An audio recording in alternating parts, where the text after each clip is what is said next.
ఉత్తరకాశీలో భారీ వరదలు తలెత్తుతున్నాయి. ఒక్కసారిగా అక్కడ కీర్ గంగా విరుచుకుపడింది. ధరాలిని పెద్ద ఎత్తున ధరాలైనటువంటి ఏరియాని ముంచెత్తాయి వరదలని కూడా. ఈ వరదల్లో 70 మందికి పైగా ఇప్పటికే గల్లంతైనట్టు తెలుస్తోంది. వరదల దాటికి అక్కడ ఇల్లు హోటల్స్ అన్ని కూడా కుప్పకూలిపోయాయి.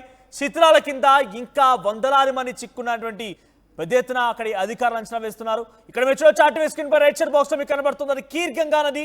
సో కీర్ గంగాకు సంబంధించినటువంటి ఆ నది ఎగువన కురిసినటువంటి భారీ వర్షపాతానికి సంబంధించినటువంటి అంశంలో సుమారుగా 25 సెంటీమీటర్ల వర్షపాతం నమోదైందట. 25 సెంటీమీటర్ల వర్షపాతం కారణంగా ఆ కీర్ గంగా ఒక్కసారిగా ఉప్పొంగి ధరాలి అనేటువంటి ఒక గ్రామాన్ని చుట్టుముట్టింది. ధరాలి గ్రామాన్ని పూర్తిగా కూడా ముంచెత్తింది.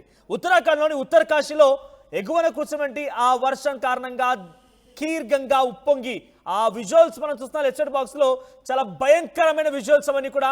మీరు ఎగువన చూడండి, పైనుంచి ఒక్కసారిగా ఆ వరద ఉప్పొంగడం మనం చూస్తున్నాం. వరద ఉప్పొంగి ఏకంగా ఇళ్ల పైనుంచి వస్తోంది.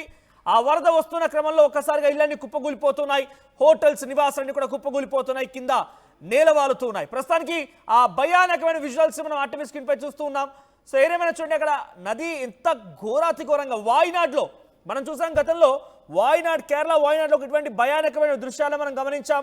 సో పెద్ద ఎత్తున ఒక్కసారిగా రాత్రికి రాత్రే వరద ఉప్పొంగడంతో గ్రామాలే పూర్తిగా తుడిచిపెట్టుకుపోయాయి.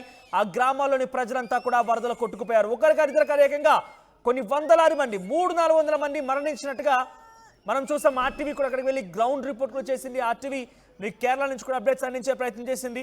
ఇప్పుడు ఉత్తరాఖండ్లోని ఉత్తరకాశీ జిల్లాలో కీర్ గంగా పరిస్థితి కూడా ఆ రకంగానే ఉంది. దాదాపుగా వాయినాడు ఎటువంటి పరిస్థితి నెలకొందో ఇక్కడ కూడా దాదాపుగా అటువంటి పరిస్థితి నెలకొంది.